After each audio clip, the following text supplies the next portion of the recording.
Bonjour, bonsoir. Visite royale aujourd'hui. Le Grand Mandingue nous envoie un émissaire. Le Mali a son émissaire en la personne de Dr Keb et qui nous transmet les salutations du Mali, mais aussi nous démontre à quel point il est un symbole de résilience. Lui que ni les adversités professionnelles ou sociales n'ont réussi à tenir en captivité. Découverte d'un grand artiste dans ce numéro de PPLK. Suivez-nous.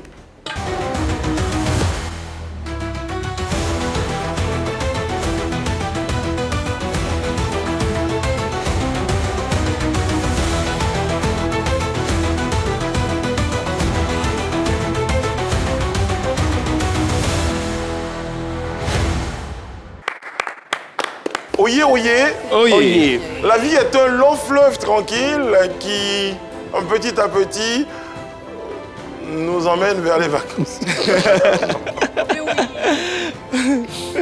Oui. Ça va la cour? Ouais, ça va, ça super va. bien, le roi. Aujourd'hui, effectivement, le Mali nous envoie un émissaire, les amis. C'est jour de visite aujourd'hui dans la cour. Et nous allons parler avec Dr Keb. Nous allons découvrir, redécouvrir cet artiste qui a fait parler de lui, qui fait parler de lui, et dont on parlera au cours de cette émission. Ouais. Mais avant, on a des kiffs et des kiffs. Tout à fait. On parle des artistes et moi, j'ai découvert un artiste. En plus, c'est mon homonyme. Il est super talentueux. On va l'écouter, on va entendre la reprise qu'il a engagée. Faite. Bon, ok, d'accord, voilà. Et puis, on va voir ce que ça donne. N'est pas dans la plaisanterie, a jamais vrai détresse et un bon. Avoir beaucoup de moula, est-ce que la galanterie, elle a fait toute la night, après ma dodo, c'est gâté, c'est gâté au quartier,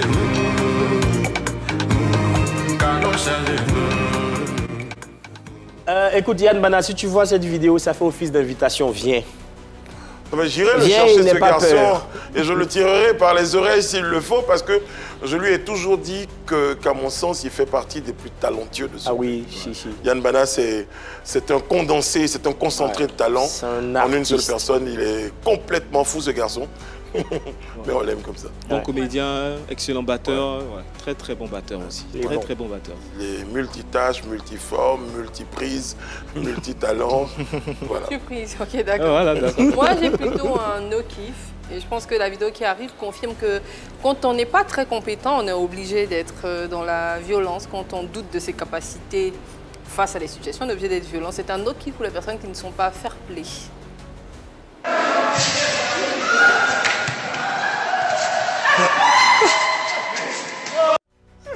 Papa, si tu voulais faire boxe, tu allais laisser le foot. Ganou de Koumassi. C'est la de puissance le plus qu'il y a que j'ai vu de toute ma vie. Non, mais c'est vrai que c'est difficile parce que dans le Maracana, parfois le dribble est perçu comme un manque de respect. Parce que, oui, c'est pas faux, puisqu'il y a des joueurs qui ont ce qu'on appelle le joga bonito, cette faculté à créer des dribbles, à dribbler avec toute cette magie. Et parfois, elle est utilisée pour narguer en fait l'adversaire. Donc à partir de là, donc, tout le monde est sur les dents. Joga bonito. Voilà, le joga bonito. C'est un terme brésilien qui illustre tous ces artistes du ballon rond, Ronaldinho, Neymar et tout ça. Voilà. Non, ici aussi, on a beaucoup de gars. On a Diego Pourri, on a Neymar Junior. Oui, Diego Pourri. On a Pellegrini, on a Neymar Junior, on a Dijonté, on a Salif. Ils sont nombreux, les joueurs de petits poteaux qui foutent la honte comme ça. Mais il faudrait qu'au-delà du talent, il faut avoir des... faut bien... Là, quand même, on vient de voir quand même qu'il a créé le vieux Caboxito. Voilà, il faut suivre des coups de self-défense. Il faut suivre des coups de self-défense parce que parfois, ça peut très mal se passer. Exactement. Bon, les amis, dans la violence. Joga bonito, c'est comme ça qu'on dit. Ouais. Très bien. Il y a tout ça, mais il y a le sommaire. Avec son rap maîtrisé, il s'était imposé dans la sphère musicale malienne. Tout se passait plutôt bien jusqu'à ce que l'artiste traverse une période difficile. Depuis, Dr Keb tente de se reconstruire. Comment s'y prend-il? Le chanteur se confie en toute transparence sur le plateau de PPLK. Peoplebox et Vérité par l'image seront également au rendez-vous. PPLK avec Dr Keb, c'est parti. Mes amis, recevons notre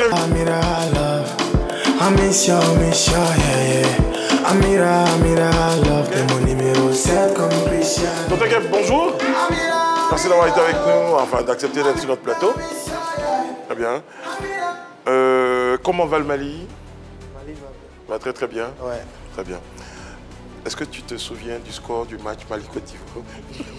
Ouais, je peux pas oublier. Tu peux pas l'oublier. Comment il a vécu ça? C'est j'espère. bien qu'il nous explique. Bon, j'ai mal vécu ça, j'avoue. Oui, t'étais où? Ouais, sincère, j'étais en concert à Yanfolila. D'accord. Et le même jour après la défaite, vous savez. Non, avant la défaite, hein, s'il te plaît. Avant la défaite. Avant la défaite, on était Oui, tous contents. Oui, c'est ça. Hein. Durant le match, on a dominé la totalité des 90 D'accord. minutes. Et vers À la dernière minute, Oui. voilà, 89-17. il est arrivé ce qui s'est arrivé. C'est là que vous avez compris, dominer, c'est pas gagner. Bon, dominer, c'est pas gagné, j'avoue, mais on se reverra à la CAN prochaine. D'accord. Voilà, c'est ça. Ok. Quoi qu'ils se sont bien marrés, Côte d'Ivoire, Guinée équatoriale, mais bon, c'est pas grave. Pas nécessairement. Mais bon. Bon, en tout cas, on est très très contents nous, de te recevoir. C'est la famille, c'est la fraternité. Ouais. Et je pense que cette fraternité, de temps en temps, quand on peut se chambrer, bah, on n'hésite pas. Bon, à côté de ça, il y a madame tous les jours qui regarde sur Internet, c'est qui fait le buzz. Et elle nous fait un peu le compte rendu du top buzz. C'est dans Potin du Net.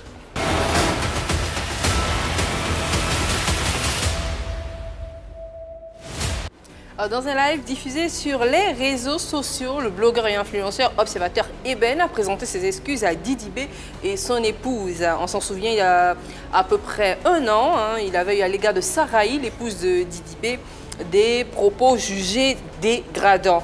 Et puis, Observateur aujourd'hui a décidé dans cette vidéo que je vous propose tout de suite de s'excuser, des excuses qui ont suscité des réactions plutôt partagées. Regardons les excuses et puis on revient juste derrière. J'étais fort. Didi B n'est pas faible. Mais je dis 1000 fois que j'aurai l'occasion, je demande pardon à Didi B et son épouse pour ma vidéo. Pardon. Pardon. Je suis désolé.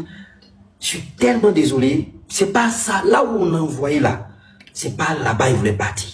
Pardon. Pardon. Mais j'étais fort. J'étais fort que toi. Il n'y a pas pitié dedans. Tu deviens un obstacle dans ta lutte. Alors, voici une vidéo d'excuses et dans laquelle on rigole un peu. Est-ce que vous croyez, Désiré, que ce sont des excuses sincères ou c'est toujours dans la continuité de la provocation? Bon, avec Observateur, on connaît tous le personnage, mais moi je me dis que là tout de suite quand j'analyse, je me dis mieux vaut tard que jamais. Voilà, puisque le préjudice a été public et si les excuses sont publiques, quoi de plus normal? Maintenant, il reste toujours dans le personnage puisque Observateur est connu pour ses pics et tout, donc c'est vrai, son grand sens de l'humour, c'est vrai qu'il y a tout ce personnage, mais il profite pour présenter ses excuses et il continue toujours dans le personnage avec les pics, Imra, Didi B, c'est le game comme on le dit généralement, mais le plus important c'est qu'il a demandé pardon, voilà. On ne tire pas sur l'ambulance, c'est ce qu'on doit retenir, il a présenté ses excuses, et ben voilà, il faut passer à autre chose. Bon, et puis, moi, je vais dire, c'est un garçon intelligent, Observateur. Je pense que il y a une chose qui est sûre, c'est que le game prend en compte à certaines règles. Même dans le game, il y a des règles. Il a dû se dire, effectivement, la sortie de route concernant l'épouse n'était pas comme il faut. Mais le reste, ils sont dans le game, il est ensemble avec l'autre. Bon, après, bon, voilà. Comme on dit... quand on fait preuve d'humilité à un certain moment, on ne peut qu'être un tout petit peu sensible à cela. Sur ces belles paroles responsables, est-ce que quelqu'un a remarqué, bon, je vais déjà sur la vidéo de présentation de notre invité et je vais vous demander de confirmer ou d'infirmer ce que j'ai remarqué. Vidéo de présentation. En musique, c'est un extrait de ce que propose notre invité. Mais physiquement, je ne sais pas si tout le monde a remarqué sur l'affiche. D'ailleurs, avec la permission de l'Arial, je vais me déplacer. Je vais aller vers cette affiche-là. Et puis, vous me direz si je me trompe. Ne ressemblerait-il pas à du Kérosène, quand même, un peu? Un peu de Bonanno aussi. Ah, peut-être, voilà. Un peu de Didier Bonanno. Mais finalement, il ressemble à tout le monde. Il ressemble à tout le monde. Docteur Kib, c'est bien cela. Moi, je voulais plutôt un air de Que Black. Ouais. Aussi? Ouais, sans les cheveux. Ça va loin. Ah ouais, ça... Alors pourquoi docteur? Docteur, parce que pour moi, ma musique, elle soigne les maux de l'âme. Je suis quelqu'un qui aime beaucoup prendre soin des émotions des gens, c'est-à-dire les personnes en difficulté, peu importe laquelle, mais essayer de motiver, toujours sensibiliser. C'est pourquoi docteur. Chez nous au Mali, par exemple, on a des éléphants, on a des lions, on a chacun a son blaze sur son nom. Ah d'accord. Donc moi, j'ai choisi d'être docteur en fait. Justement, puisque tu parles du Mali et de ce qu'on a comme richesse artistique au Mali, on va citer de grands noms de la musique. Et je pense qu'une des particularités du Mali, c'est sa grande musique mandingue. Alors toi, tu sors un peu de ce cadre-là pour nous proposer un genre musical que tu vas définir. Bon, moi, je pense que mon genre musical s'appelle du Dr Keb, tout simplement. Parce que après, je suis un artiste qui fait du rap, je chante, je fais aussi du mandingue, je fais un peu de tout. Donc voilà, je me limite à là. Ouais, sur les notes qu'on a écoutées, et bien sûr on peut parler en l'émission aussi, moi j'ai senti beaucoup, c'est très urbain contrairement à ce qui est proposé majoritairement au Mali. Est-ce que quand même ils se retrouvent les Maliens dans ce style de musique qui se rapproche mais vraiment de l'urbain comme je disais? Ouais, les Maliens ils adorent, ils aiment bien, ils aiment. Dans le style vestimentaire, tout ça? Tout, ils aiment. Après, bon, on ne peut pas plaire à tout le monde aussi, il faut le dire. Sinon, les Maliens, ils m'aiment et ils ont beaucoup d'estime pour moi aussi dans ce que je fais. Et le titre dont on vient de se délecter, là, Alaka Kébé, ça traite de quoi? Ça parle de quoi? Alaka Kébé, déjà, il va falloir... C'est ça, je prononce bien, non? Avec l'accent? Si, c'est bien Alaka dit, Kébé. Bien même. Okay. Alaka Kébé. Alaka Kébé. Donc, déjà, en plus d'être le titre des morceaux, c'est le titre de mon album, mon dernier album, qui était le 3e, bien sûr. Ah ouais. Donc, Alaka Kébé, ça veut dire Kébé de Dieu. Docteur Keb, le Keb là même, c'est le diminutif de mon nom de famille qui est Kébé. Okay. Vous comprenez? Donc, Docteur Keb. Donc, Alaka Kébé, ça veut dire Kébé de Dieu. Dans le morceau, je parle plus de mon parcours, des difficultés que j'ai vécues quand je commençais le travail là. Et aujourd'hui, par la grâce de Dieu, je prenais les bagages chez nous. Maintenant, j'ai une voiture. Ainsi de suite. C'est aussi pour motiver les jeunes à croire en leurs rêves et continuer à persévérer dedans. Tu totalises combien d'années de carrière en ce moment? Totabilise, vous venez d'écrire le mot? Comptabilise. Pardon, comptabilise plutôt. Comptabilise. Comptabilise et comptabilise, ça fait totabilise. J'ai fêté mes 10 ans de carrière. J'ai fêté mes 10 ans de carrière le 10 février passé. C'était quoi ces 10 ans? Parlons de cette carrière-là. Elle commence comment? Qu'est-ce qui incite Dr Keb à rentrer dans la musique? Et déjà, est-ce que, à vous entendre, vous dites que vous soignez les âmes, vous êtes là pour défendre. Est-ce que dès le départ, vous avez comme ligne directrice d'être un artiste engagé qui dit « moi, je ne suis pas là pour faire danser seulement, je suis là pour passer des messages aussi ». Si. Et pour ceux qui me connaissent depuis mes débuts le savent. Déjà, si je veux parler de comment j'ai commencé et ce qui m'a motivé à rentrer, à faire de la musique, là, je vais parler de mon grand frère qui faisait de la musique avant moi. D'abord, j'étais à Kadjolo. C'est un cercle de la région de Sikasso. Mon grand frère, il faisait de la musique, mais avec le temps, il a arrêté. Donc, pendant ses répètes, il m'appelait, moi et mes amis, de venir essayer quelque chose sur ces instrumentales-là. Donc, c'est dans ce sens-là que j'ai commencé à aimer et je commençais à m'intéresser à la musique. Donc c'est là que, quand lui, il a arrêté suite à quelques petits soucis, donc, que je vais taire bien sûr, mais que j'ai commencé à sentir le manque de ces sonorités-là. Et c'est là que j'ai demandé à quelques gars à moi, si vous êtes chaud, nous aussi on a qu'à essayer de faire un truc à nous. On a créé le groupe qui s'appelait GBB, Ghetto Black Boys. On a fait quelques années en train de traîner ensemble. J'ai eu mon bac en 2012 et c'est là que je suis parti à Bamako. Et c'est fut le début de ma carrière solo. Et ce groupe, c'était quoi? C'était du rap que vous proposiez à l'époque ou du rap? On faisait du rap, mais j'avoue que moi, j'étais beaucoup plus chant depuis le début, même si on n'avait pas vraiment les matériels nécessaires pour bien gérer les... Voilà, thank you. Un peu comme des jeunes de nombreuses capitales africaines hein, qui commencent la musique un petit peu avec les moyens du bord, avec seulement armé seulement de passion. Et après, au fur et à mesure, on se professionnalise. 10 ans après, mon cher Dr Keb, à quel niveau tu te situes sur l'échiquier de la musique au Mali dans un top 10, puisqu'on parle de 10, dans un top 10 C'est une question piège. Bon, là, je pense que je pourrais juste dire que je suis un grand artiste malien. Très bien, on va arrêter. Voilà, et les Maliens le savent. Et beaucoup de Maliens aujourd'hui me voient comme un jeune parmi tant qui peuvent vraiment exporter notre culture à l'échelle internationale. d'où même ma venue ici. Voilà. Alors, Eunice, tout à l'heure, a évoqué ta carrière, c'est très important. Quel souvenir gardes-tu de ton concert au stade Omnisport Modibo Keïta, je crois en 2019? Ouais. Ce concert-là, quel souvenir que tu gardes? C'est notre gardien du temple, il a des visions. Ce concert, si je peux me permettre de le dire, je pense que c'est un concert qui est venu confirmer quelque chose de grand. Quoi? Un talent, c'est-à-dire ma place même dans le milieu là. Voilà, on a eu des grands artistes qui ont fait le stade là.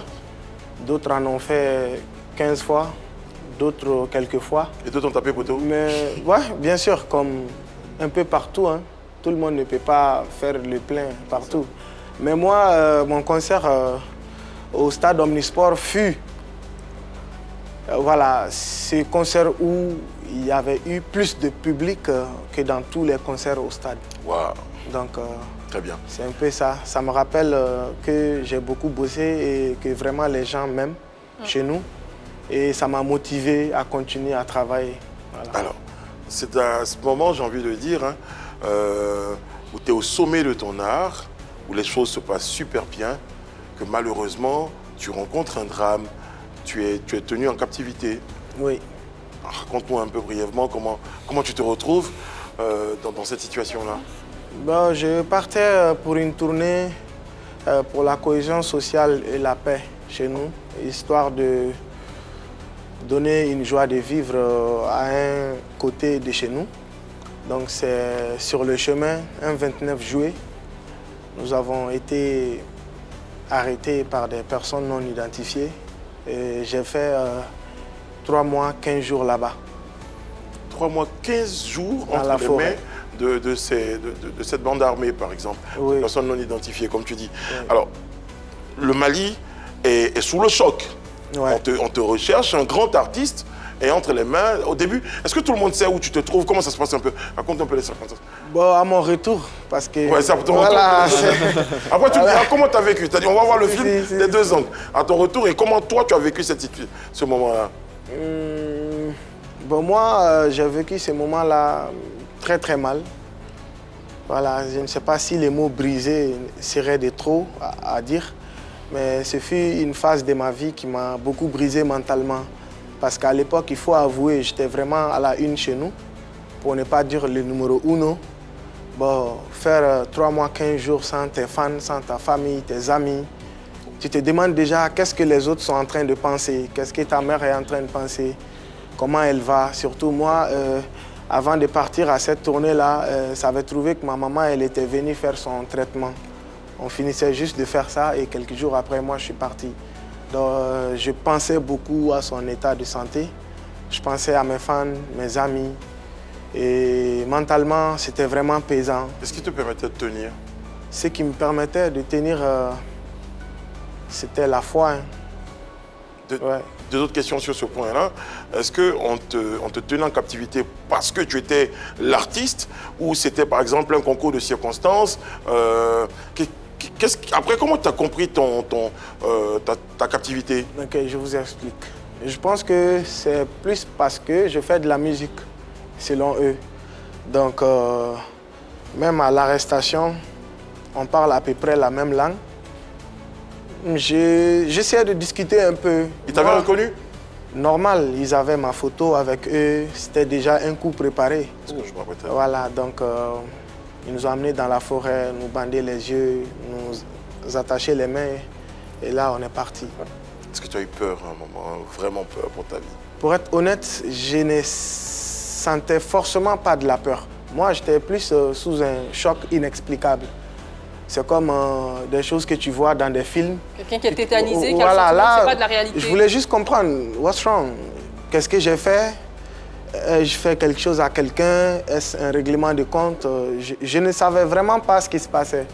Et il m'a fallu 2-3 jours entre leurs mains. Et c'est là que je commençais à sentir vraiment cette tristesse-là au fond de moi. Et je commençais à sentir que ouais, l'heure était vraiment grave. On essaie de comprendre un peu, est-ce que dans toute ta discographie, il y avait des chansons ou des œuvres justement qui étaient un pacte ou empreinte d'engagement ou de revendication? Bon, moi, déjà, il faut savoir que moi, dans mes musiques, comme je l'ai dit depuis le début, je chante l'amour. La preuve, tu partais pour une tournée de paix et cohésion. Voilà, je n'ai jamais fait de musique qui est contre un genre ou une couche sociale précise. Donc, selon toi, pourquoi ils avaient ta photo? Pourquoi ça a été commandité de la sorte? Oui, parce que je suis une célébrité et si on rentre dans les détails, il se peut que je dise des choses que vous ne voudrez pas forcément entendre ici pour ne pas créer autre chose, quoi. Mais finalement, pour vous, pourquoi ils décident de vous libérer? Pourquoi ils décident en votre faveur? Je crois qu'il y a eu quelque chose qui s'est passé. Il y a un complot, tu penses? Il y a eu un complot contre ta personne? C'était des gens qu'on avait envoyés pour t'éloigner un tout petit peu? C'était ça? Bon, sincèrement, je ne saurais dire ça. Je pense juste que j'ai été victime de quelque chose qui m'a beaucoup touché, beaucoup marqué. Et jusque-là, je continue de me reconstruire. Comment tu sors des mains de tes ravisseurs, disons ça? Un beau matin, on était assis. Et le gars même qui nous a arrêtés en premier, les jours de notre arrestation, il vient... Tu étais avec qui? J'étais avec mon équipe, en fait. D'accord, ok. Oui. Un organisateur d'un de mes événements, de là où je partais, plus son petit frère. Donc un beau matin, le gars, il vient, il dit « Ah, aujourd'hui, vous êtes libre ». Moi-même, je n'y croyais pas. Et sur le coup, je ne sentais même pas si j'étais forcément heureux ou pas. Parce que... Voilà, c'était pas du tout facile. Donc, ils nous amènent quelque part dans la forêt. Il y avait une voiture qui est venue. Quelques minutes après, nous récupérer. Ils ont demandé mon nom. J'ai dit mon nom. Après, je les ai vus à côté. Forcément, il y a eu un échange de main à main. C'est-à-dire une somme quand même que je ne saurais aussi dire. Et c'est ainsi que je me suis senti libre. Alors, lorsque tu sors de là, à quel niveau tu es impacté? Parce que généralement, il y a cet aspect psychologique. Est-ce que tu as suivi un psychologue pour vraiment penser toutes les plaies? Sincèrement, non. Vous savez, les maladies mentales sont beaucoup négligées en Afrique. Sinon, si je peux me le permettre et me limiter au Mali. À mon retour, c'est ce qui m'a beaucoup marqué, ça m'a beaucoup pesé. Vous savez, quand vous quittez un coin pour une tournée et vous faites 3 mois, 15 jours et revenir, vous sentez les showbiz, ça avance. Chaque jour, il y a des nouveaux enfants qui naissent. Vous revenez et vous sentez que les choses ne sont plus forcément les mêmes. Voilà, tout ce que vous avez comme économie est parti dans cette histoire. C'est comme une sorte de reprise de vie à zéro. Donc ça me pesait beaucoup. J'avoue que j'ai passé pas mal de nuits blanches à pleurer, à prier Dieu qu'il m'aide. Et j'ai pu quand même avoir cette force-là en moi, de ne pas baisser les bras. Et là, je profite de l'occasion pour remercier toutes les personnes qui nous ont soutenus de près ou de loin, ainsi que ma famille et mon équipe.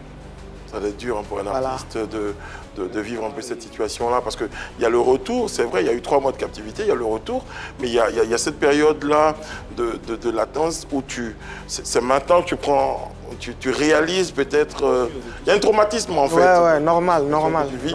Ça dure. Est-ce que surtout que vous avez dit que c'est parce que vous êtes artiste que tout ça arrive, est-ce que quand vous sortez tout ça, vous dites bon, je pense que franchement c'est pas un métier qui est fait pour moi, il est trop dangereux, il faut que j'aille faire autre chose, ou non, vous vous dites je continue, qu'est-ce qui vous donne la force de continuer surtout? Vous allez peut-être trouver ça un peu naïf, mais j'ai pas vu ça comme une raison pour moi d'arrêter. Parce que quelqu'un qui est passionné, c'est ce que j'aime toujours dire. Si jamais il vous arrive à avoir quelque chose qui vous fait arrêter, quelque chose que vous aimez, c'est que vous n'êtes pas vraiment passionné. Un passionné, il passe toujours par des obstacles. Les grands hommes que nous pouvons citer à l'école et où qu'il peut avoir. Nelson Mandela, il a fait plus de 20 ans en prison. Il n'a pas arrêté ce qu'il faisait. Donc moi, ça m'a juste motivé à me battre encore et à vouloir aller plus loin. Ça t'a motivé, d'accord, en tant qu'humain, en tant qu'artiste, est-ce que ça t'a inspiré? Normal. En tant qu'artiste, on ne peut pas vivre de telles choses et que ça n'est... Ça crée l'inspiration, ça tue l'inspiration. Donc toi, dans ton cas, pour moi, ça a créé de l'inspiration, même si j'avoue qu'à mon retour, il faut que je le signale, ça me fait maintenant 4 ans que je suis en construction de moi-même, dans la tête et tout. Mais j'avoue que ça m'a permis aussi de voir la vie autrement. Et ce que j'ai tiré surtout de ça, c'est que l'argent est doux, hein, Mais la liberté, c'est la plus grande des richesses, en fait. C'est ce que j'ai compris. Et à mon retour, quelques mois après, j'ai chanté un morceau intitulé Freedom. Voilà, pour parler de liberté. Très bien. J'ai cette boîte-là, je vais te la donner, il y aura le jingle, et juste derrière le jingle, madame t'explique à quoi elle sert. D'accord.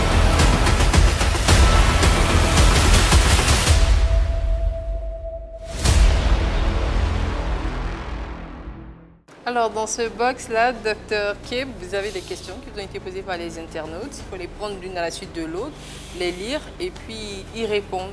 Si vous êtes gêné par l'une des questions, vous pouvez utiliser un joker, c'est bon? Un joker? Oui, un seul. Il ne faut pas l'utiliser trop tôt, parce qu'on ne sait pas qu'est-ce que les questions. Ok. Voilà. Avez-vous déjà torpillé un artiste pour avoir plus De renommée. De renommée, ah, ok. Déjà, moi, dans mon art, j'ai toujours cru qu'on peut réussir sans forcément gâcher la sauce de l'autre. Et moi, pour ceux qui me connaissent au Mali, je suis un symbole de paix et d'amour. Et je suis quelqu'un qui aide beaucoup la jeunesse. Donc, que tu sois de renommée ou pas, j'aime aider, j'aime apporter ma pierre à chaque édifice. Donc, je pense que jamais de la vie, je ne ferai ça. Forcément, avec cette situation dont on vient de parler, tu as eu à baisser d'un rang. Donc, il y a quelqu'un sûrement qui a dû te supplanter. Est-ce que tu n'as pas eu justement l'idée de reprendre ta place, la place que tu avais avant? Je ne veux pas reprendre la place que j'avais avant. Je veux avoir plus que ça. Parce que dans ma tête, si j'ai perdu ça et que Dieu voit bien les choses, c'est que ce qui arrive est plus fort que ce que j'ai perdu. Donc tu étais à 2, voilà. Passé à -1 et là tu reviens à 5. Maintenant, voilà, merci. Au moins. On peut voir ça comme ça. Okay. Ok. Quel reproche ou faute on vous reconnaît? Genre un défaut à moi? Sinon, nul n'est parfait. Quand même, on me reproche rarement et surtout publiquement quelque chose. Mais s'il y a une chose que j'ai constatée, surtout que ma maman me dit, voilà, il n'y a pas longtemps, j'ai eu une discussion avec elle suite à quelque chose que j'ai vu sur les réseaux. On a dit, dans la vie, il n'y a personne qui peut te connaître mieux que ta maman. Donc cette phrase-là m'a tiqué et je suis parti, j'ai demandé à ma maman quels sont mes défauts et qualités. Et là, le plus grand défaut à moi qu'elle a dit que j'ai un gros cœur. Ouais. Genre, je ne m'énerve pas vite, mais quand je m'énerve... On a du mal à te calmer. Voilà, je reviens... Difficile. Voilà, merci. Voilà. Et artistiquement, tu n'as pas de défaut, tu n'as pas de problème? Sincèrement, je n'en connais pas, mais je le saurai avec le temps. Aux autres de te dire? Voilà, aux autres de me dire, thank you. Dernière question.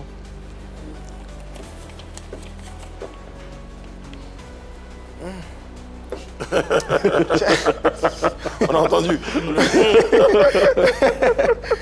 Quelles ont été les pires erreurs commises? Réfléchis. Il y a le succès. Réfléchis. Ah, bon. Ça prend en compte même quand tu es à ton prime, hein? Voilà. Tout ça. Je pense que là, ce que moi je me reproche le plus, c'est de ne pas avoir pensé à investir dans d'autres choses quand j'étais à mon prime.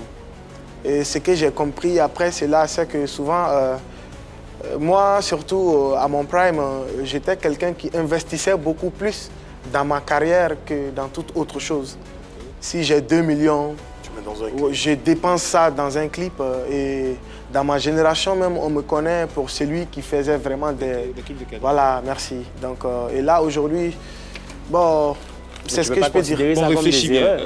Ouais, je pense que c'est le fait de ne pas avoir investi dans d'autres choses que dans d'autres. Moi, c'est ça ma Maintenant, parlant d'erreur, bon, celle-là, c'est la pire. Parlant d'erreur, tu chantes la femme, tu es jeune, tu es frais, tu as ton prime, beaucoup d'argent. Est-ce que là, tu n'as pas eu quand même des erreurs au niveau des agentes féminines?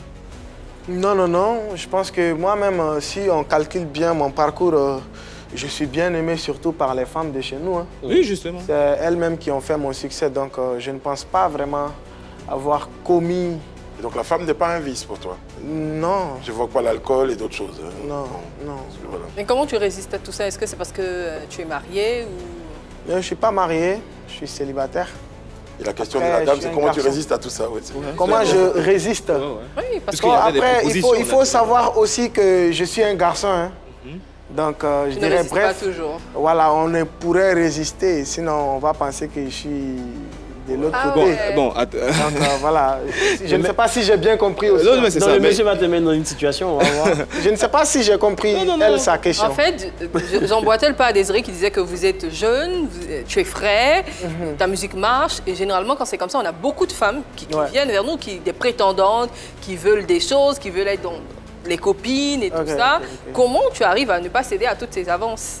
Bon, Mais tu as répondu que tu es un homme. Donc ouais, je suis un homme normal. Sinon, en fait, je vais vous dire une chose tout de suite.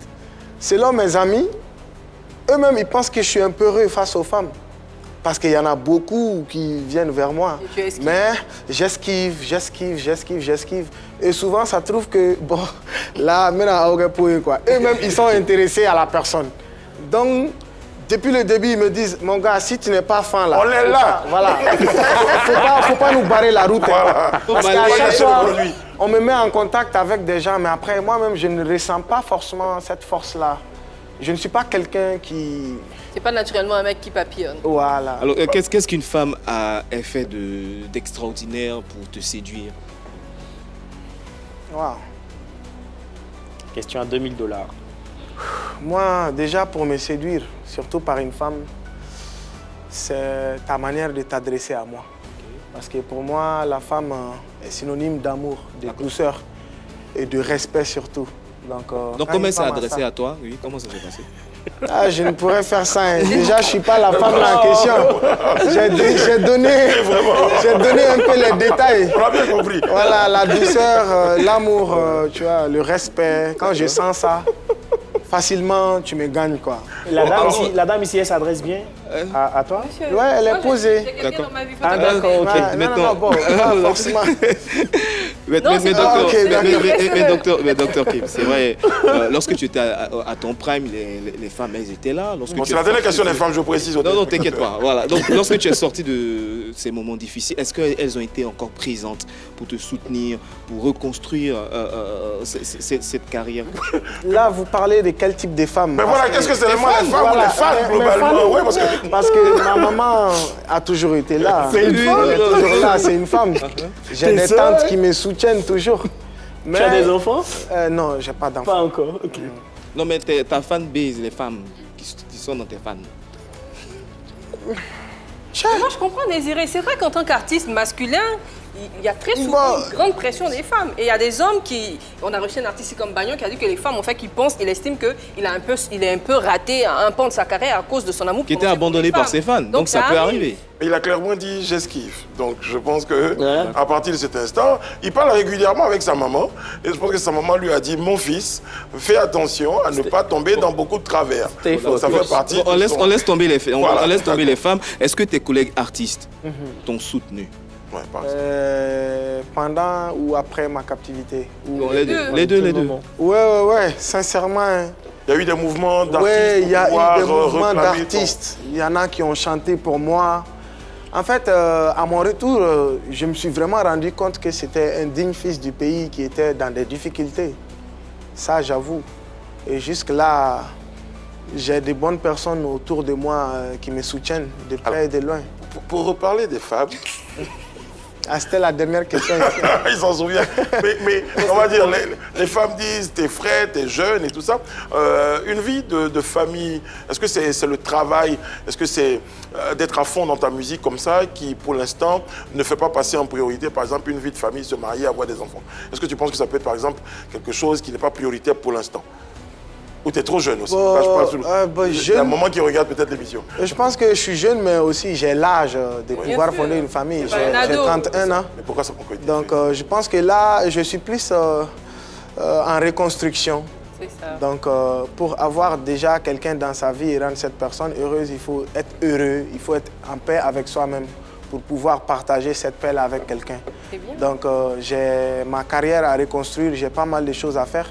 Et j'espère qu'avec le temps, je croiserai une personne qui va avec ce que je fais, qui comprendra mes travaux et avec qui il y aura de l'amour réciproque et du respect pareillement. D'accord. Dans cette La question à 2000 $. Pardon Eunice, pour une fois je vous reprends la 2000 parole. $, oui. Parce que c'est la dernière question concernant les femmes. Ok, c'était l'avant-dernière. C'est l'avant-dernière, effectivement. Alors, s'il y avait une possibilité qu'elle soit malienne ou ivoirienne, il y a une préférence? Bon, après, j'ai pas forcément de préférence. Parce que là, il faut que je précise une chose. Moi, je suis officiellement malien, mais je suis à moitié ivoirien aussi. Comment? Chose que vous ignorez, ma maman, elle est ivoirienne. J'ai de la famille ici un peu partout. Angré, Yopougon, Boaké, Korogo, Tortia. En fait, je connais un peu la Côte d'Ivoire. C'est bien. Voilà. Ce qui justifie la question. Alors justement, tu as la chance d'avoir 4000 $ maintenant. Okay. Tu as la chance de connaître les deux cultures, d'avoir pratiqué les deux styles. Hein, et tu te sentirais beaucoup plus proche. C'est une question piège, je te jure. Tu te sentirais beaucoup plus proche d'une femme malienne, d'une femme ivoirienne? Je peux me sentir même proche d'une femme américaine ou française. Ça va dépendre. Donc moi, je ne sais pas. Sincèrement, là, je ne sais pas. Ah, mais on reconnaît que c'était vicieux comme question, on reconnaît. C'est des choses auxquelles aussi que je ne pense pas vraiment. Oui, voilà. Pour toi, c'est ce qui est important, voilà. c'est la valeur qu'incarne. Reconstruire aussi. C'est ça. Il a dit. Et parlons de cette reconstruction, c'est ce qui vous envoie en Côte d'Ivoire en ce moment ou c'est juste une visite pour la famille ou c'est dans la reconstruction de la carrière? Bah, disons les deux. Okay. Parce que déjà, je suis à Abidjan ici avec un esprit de m'exposer médiatiquement, c'est-à-dire faire découvrir mes cousins ce que je fais. C'est ça. Et surtout avec un esprit de pouvoir faire le Palais de la Culture l'année prochaine. Inch'Allah. Ouais. Donc on espère que ça va se Alors, faire. puisqu'on parle de découverte, de redécouverte, de moments de musique, avec ta permission, tu peux nous proposer un freestyle comme ça. On va t'envoyer un instru, tu pourrais chanter pour ses fans. Ok. Pour tes fans, tu veux bien? Désir va peut-être te passer son micro. Allez, let's instru, go now. C'est parti.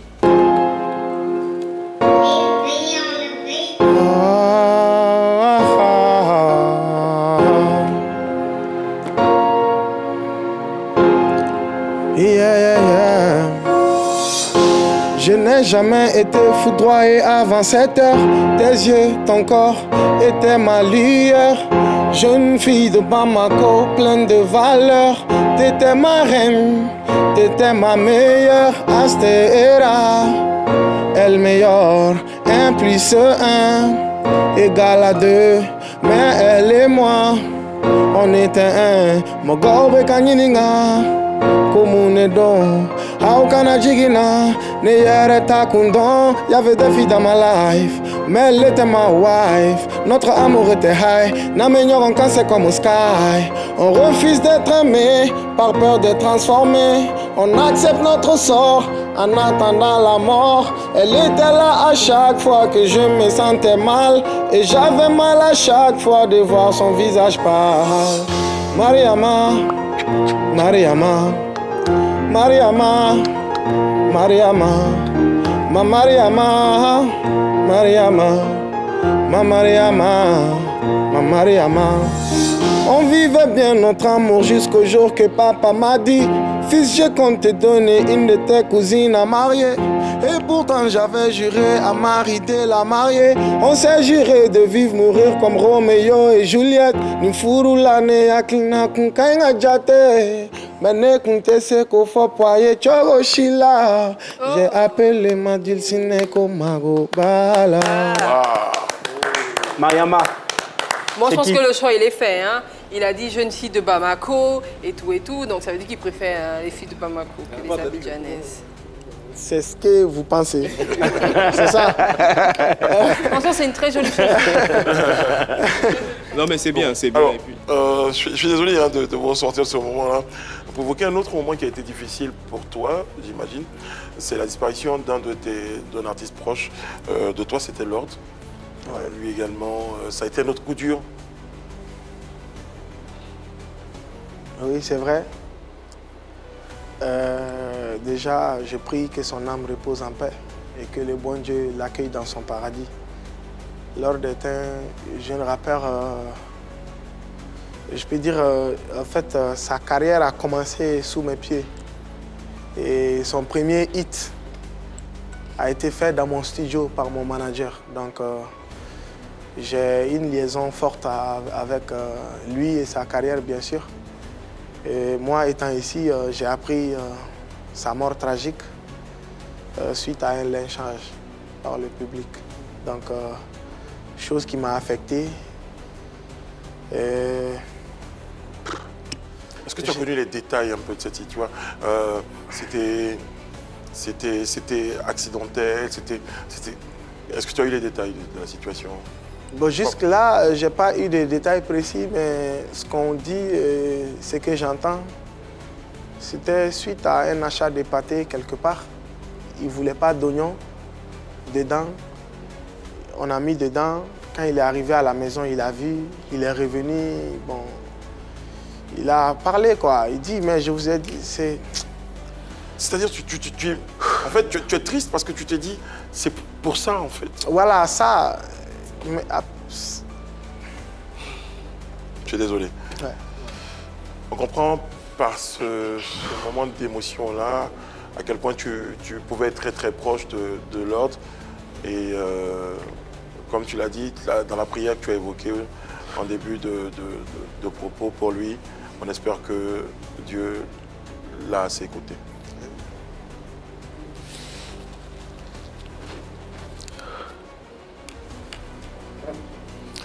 Très bien. On va te proposer des images pour la prochaine rubrique qui s'appelle Vérité par l'image. Ça va te permettre un tout petit peu de souffler, de sortir de ce moment d'émotion-là. Jingle.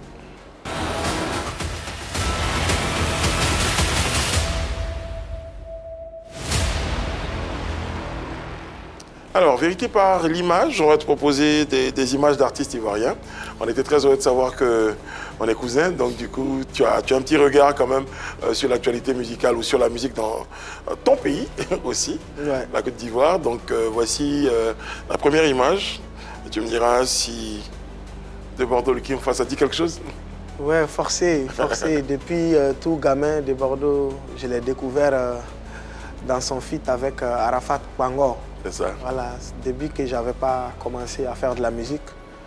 Et je peux dire qu'il fait partie des grands artistes ivoiriens. Même s'il fut un moment, je l'ai vu tenir des propos à l'égard des Maliens. Il reste quand même une légende pour qui j'ai du respect et j'espère qu'il a compris que ce qu'il a fait n'était pas vraiment ce qu'il y avait à faire et que ça va bien se passer entre lui et les Maliens. C'est ça. Voilà. Très bien. Parce que tu es, comme on dit, hein, tu portes vraiment le peace and love, tu portes vraiment l'amour, la paix, la cohésion comme valeur et tu y tiens vraiment. Ah, merci. C'est important. Prochaine image. Une fois, les jetés. Bon, Imra, lui aussi, je l'ai découvert il n'y a pas longtemps, il faut le dire. Voilà. J'aime bien ce qu'il fait. Voilà. Ivoire drill, vêtements, solo et toute cette vague-là autour de lui. Je pense qu'il est dans son prime aujourd'hui et je lui souhaite bon vent. Est-ce que tu as, à un moment donné, senti son parcours ressembler un peu au tien ou le tien ressembler au sien dans le fait de partir comme ça et de monter pour pouvoir s'installer au top niveau? Bon, après, je ne connais pas trop son parcours, vous savez, donc je ne pourrais dire aucune ressemblance sur nos carrières. Je sais quand même que c'est un bosseur. Quand je regarde souvent ses interviews, il a beaucoup confiance en lui et ça, c'est quelque chose de bien. Je lui souhaite vraiment d'aller le plus loin possible. La drill a un flow un peu lent, un tout petit peu, Est-ce que tu penses un jour te retrouver à faire un peu de drill comme ça?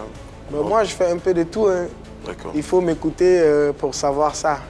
Des fois, il y a des gens même qui ont peur que je ne me perde pas dans ce que je fais. Sauf que moi, je me qualifie juste comme un artiste. Tu n'es pas un artiste rap, tu n'es pas un artiste mandingue, tu es juste un artiste. J'ai fait du reggae, j'ai fait de l'afro, du mandingue, j'ai fait du rap, de la drill.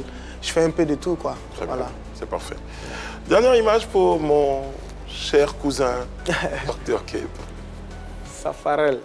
Oui, lui aussi, je le connais, même si, disons, c'est pas forcément quelqu'un que j'écoute beaucoup. Voilà. Voilà, je vois, à l'époque. Et dernièrement, j'ai vu ses passages sur les réseaux, son album qui est sorti il n'y a pas longtemps. Pour vous dire que je suis un peu les choses. Il a même fait un morceau afrobeat là, que j'ai beaucoup aimé. Voilà. Tu fais tout, est-ce qu'on te retrouverait un jour éventuellement? C'est peut-être la question que Désiré s'apprête à poser sur le coupé-décalé par exemple. C'est une question que je me pose bien, mais je pense que vu que je vais un peu m'imprégner encore plus de la culture ivoirienne, on verra bien où ça va m'amener.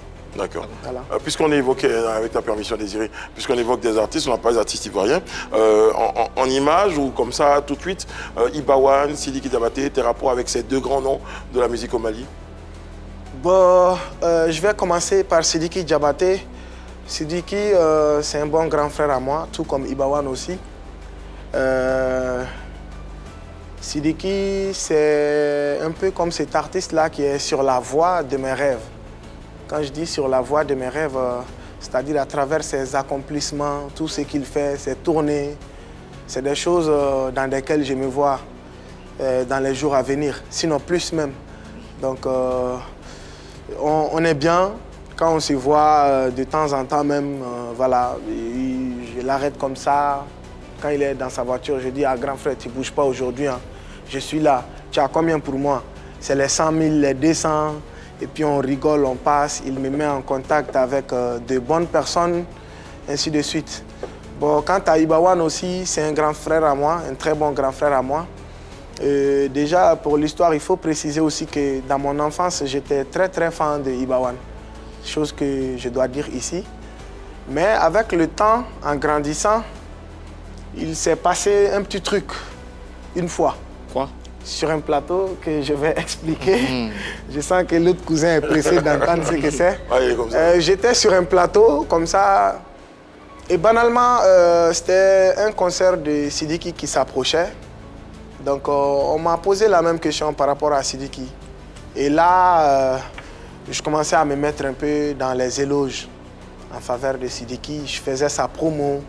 Et c'est là j'ai dit que moi-même, dans ma définition d'un artiste international, dans ma définition de l'international, vraiment comme moi je me vois, pour que je sois vraiment sûr d'être un artiste international comme il faut, c'est Sidiki qui est ça. C'était lors de la promo d'un de ses concerts en France là.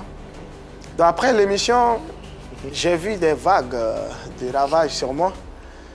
Voilà, qui ont amené le nom de Ibawan dedans, c'est-à-dire ses fans. Ouais. Pourtant, moi, quand je parlais, je ne pensais à personne. Dieu m'en est témoin. Je ne pensais à personne. J'étais juste là en train de mettre en valeur un grand artiste qu'on a. Et là, les fans sont venus, ils m'ont insulté, ils m'ont critiqué, que je veux dire que Iba, il n'est pas international, c'est rentré ici, c'est sorti. Un peu dans le game, Imra, Titipé, Ibawan, c'est un peu comme ça, non? Pas forcément, parce que pour moi, déjà, pourquoi ça? C'est deux catégories, c'est deux styles différents. En fait, la sortie est tombée au mauvais timing, puisqu'il y avait un débat à l'époque avec Ibawan, qui fait du rap en Bambara, qui est taxé comme un artiste en griffe local dans le temps, par rapport à Sidiki Diabaté, qui s'exportait très bien avec... Sauf que Sidiki, voilà, il chante en Bambara aussi. Il chante en Bambara, mais au niveau des rythmes, ça faisait qu'il s'exportait plus facilement avec des sonorités qui étaient appréciées à l'Occident. Donc il y avait ce débat dans le temps, et cette sortie a fait croire aux fans que tu aurais choisi ton camp. Ok, donc là, je peux comprendre ces raisonnements et même les autres personnes qui ont compris ça comme ça. Sauf que lui, il était là dans le cadre de la promo pas trop dans ses délires. Voilà. Il venait faire la promo d'un frère. Voilà, d'un grand frère. Et ce qui m'a le plus fait mal, c'est que, en fait, Sidiki Ibawan, c'est la même famille. Si moi, je parle de Sidiki en bien, pourquoi venir prendre ça en mal si vraiment leur fraternité est réelle? Et surtout, vous, en tant que fan, vous savez qu'ils sont frères. Alors, les fans l'ont peut-être mal compris. Ibawan, lui, comment il a perçu ça? Bon, Ibawan, lui, sincèrement, je ne sais pas. quand on se voit, on se salue. Il y a le respect qui est là. Comme je l'ai dit, moi, je respecte tous mes aînés. Très bien. Voilà. Tu habites Abidjan, projet, certainement avec des artistes ivoiriens, production, promotion, c'est cela? Oui. Je suis là pour ça. J'ai fait quelques morceaux dans des studios ici. D'accord. J'avoue que... Des collaborations avec des artistes ivoiriens? Bon, j'ai essayé, mais pour le moment, rien de concret. Donc, je ne saurais. Tu as essayé avec qui? Je ne vais pas forcément dire ça, parce que voilà. Non, ça n'a pas encore abouti. Voilà, ça n'a pas abouti et vous-même, vous connaissez votre milieu là un peu. Vous savez les réalités plus que moi. Ok. Ah. Bon, ben, ça nous a fait plaisir, cousin, de te recevoir. Tu viens quand tu veux, c'est la maison. Ouais, c'est la maison. La maison, tu viens quand tu veux. en famille, j'avoue. C'est ça. Vous êtes accueillant et très gentil aussi. Merci beaucoup. Donc, je passe un bon moment. Ça marche. Bon, écoute, on va te voir en prestation et c'est l'occasion pour nous de te souhaiter plein succès dans ta carrière et puis souhaiter que Dieu veille sur toi, sur ta famille et sur notre maman. Merci. On vous donne rendez-vous demain pour un autre numéro de PPLK. D'ici là, prenez soin de vous et des autres. Que Dieu veille sur vous, qu'il veille sur la Côte d'Ivoire. Et c'est le Mali.